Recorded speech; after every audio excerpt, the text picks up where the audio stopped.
Hello investors, welcome back once again to Insiderpedia. तो दोस्तों, आज हम आप लोगों के रिक्वेस्ट पर जो आप लोग काफ़ी पूछते रहते हो कि मिस्टर वॉरेन बफेट ने आज तक कभी बिटकॉइन में क्यों नहीं इन्वेस्ट किया, वो जो है बिटकॉइन को कितना ज़्यादा क्रिटिसाइज क्यों करते हैं। तो ये सारी चीज़ें डिस्कस करने वाले हैं। इसके साथ साथ ये भी समझेंगे कि मिस्टर वॉरेन बफेट की फिलॉसफी क्या है। मैं भी पर्सनली बिटकॉइन में कभी इन्वेस्ट नहीं करता, उसके पीछे का रीज़न क्या है, और साथ साथ जो है फिर इन्वेस्टमेंट करना क्या चाहिए, पैसा ज़्यादा से ज़्यादा पैसा कैसे कमाया जा सकता है, उसके बारे में भी डिटेल में डिस्कस करेंगे। तो चलिए, मिस्टर वॉरेन बफेट ने एक बार कहा कि जो है bitcoin is probably rat poison square, तो बहुत ही ज़्यादा क्रिटिसाइज किया। उन्होंने कहा कि जो है बिटकॉइन जो है रेड पॉइजन है, चूहा मार दवा है।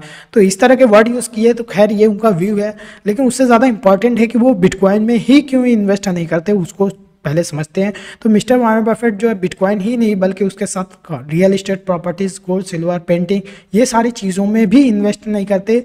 बिटकॉइन, क्रिप्टो करेंसी या फिर किसी भी तरह की कोई भी करेंसी में भी इन्वेस्ट नहीं करते।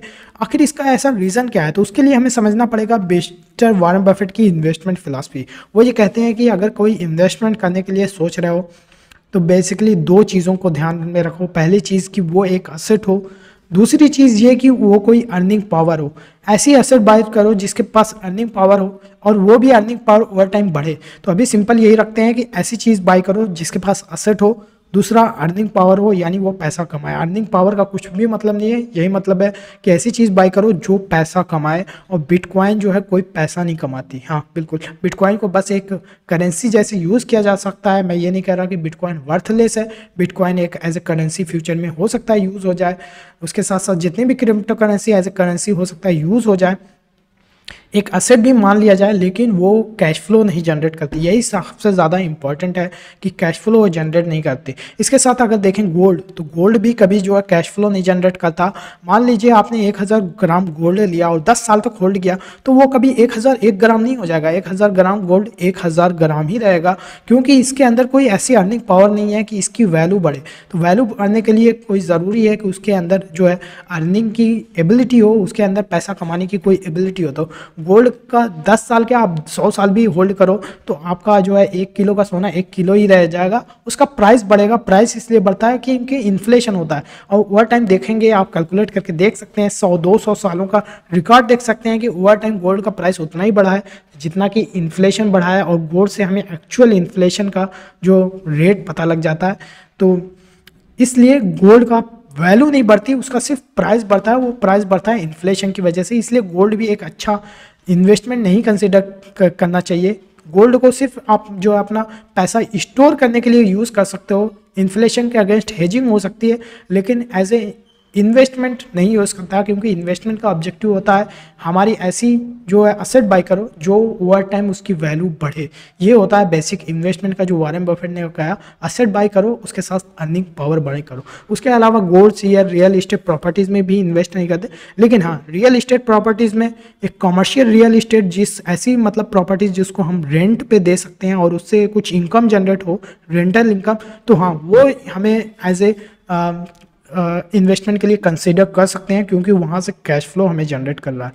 तो चलिए समझते हैं कि कौन सी ऐसी चीज़ है जो कैश फ्लो जनरेट कर रहे हैं। तो सबसे टॉप प्रायोरिटी पे आता है बिजनेस, क्योंकि बिजनेस के अंदर एक ऐसी एबिलिटी होती है कि ये जनरेट करती है कैश फ्लो, और बिजनेस पैसा कमाती है। और कोई भी एसेट, बिटकॉइन कोई पैसा नहीं कमाती, गोल्ड कोई पैसा नहीं कमाती, बिजनेस जो है पैसा कमाता है। यही सबसे ज़्यादा इंपॉर्टेंट हो जाता है कि मिस्टर वॉरेन बफेट सिर्फ इन्वेस्टमेंट करते हैं तो सिर्फ बिजनेस में करते हैं, क्योंकि बिजनेस के अंदर वो एबिलिटी होती है। 100 करोड़ की आप मान लो एक कंपनी है, तो फ्यूचर में कितनी भी ग्रो कर सकती है, वो कितना भी कैश फ्लो जनरेट कर सकती है। जितना ज़्यादा कैश फ्लो जनरेट करेगी उतना ज़्यादा उसकी वैल्यू ओवर टाइम बढ़ती रहेगी। अगर आपको लगता है कि ये आने वाले फ्यूचर में बहुत ही ज़्यादा कैश फ्लो जनरेट कर सकती है, 20-30 हज़ार करोड़ कैश फ्लो जनरेट कर सकती है, तो 100 करोड़ रुपये उसकी वैल्यू जो है कुछ भी नहीं है। 100 करोड़ प्राइस कुछ भी नहीं है, आपको बहुत ही ज़्यादा उसमें प्रॉफिट हो सकता है। बस शेयर मार्केट में यही ध्यान रखना है। इसके अलावा fixed income securities like bond कि कोई भी फिक्स्ड इनकम सिक्योरिटीज़ हो, सारी जो है कैश फ्लो जनरेट करती है, तो इसमें भी वो मिस्टर वॉरेन बफेट इन्वेस्टमेंट करते हैं। तो बेसिकली दो ही चीज़ों में इन्वेस्ट करते हैं, एक बिजनेस, दूसरी बॉन्ड्स, क्योंकि ये दोनों कैश फ्लो जनरेट करती है। और इस कैश फ्लो का इतनी ज़्यादा है, इंपॉर्टेंस इतना ज़्यादा है, क्योंकि ये इससे हमें डिटरमाइन हो जाती है वैल्यूएशन। वैल्यूएशन का मतलब कोई कैश फ्लो कितना ज़्यादा कैश फ्लो जनरेट करती है, उसी के बेसिस पे हम वैल्यूएशन डिटरमाइन करते हैं। क्योंकि दो ही चीज़ हैं शेयर मार्केट में, स्टॉक मार्केट में, पैसा बनाना है तो प्राइस को ध्यान में रखो, वैल्यू को ध्यान में रखो। कि मिस्टर वॉरेन बफेट कहते हैं कि प्राइस इज़ व्हाट यू पे, value is what you get.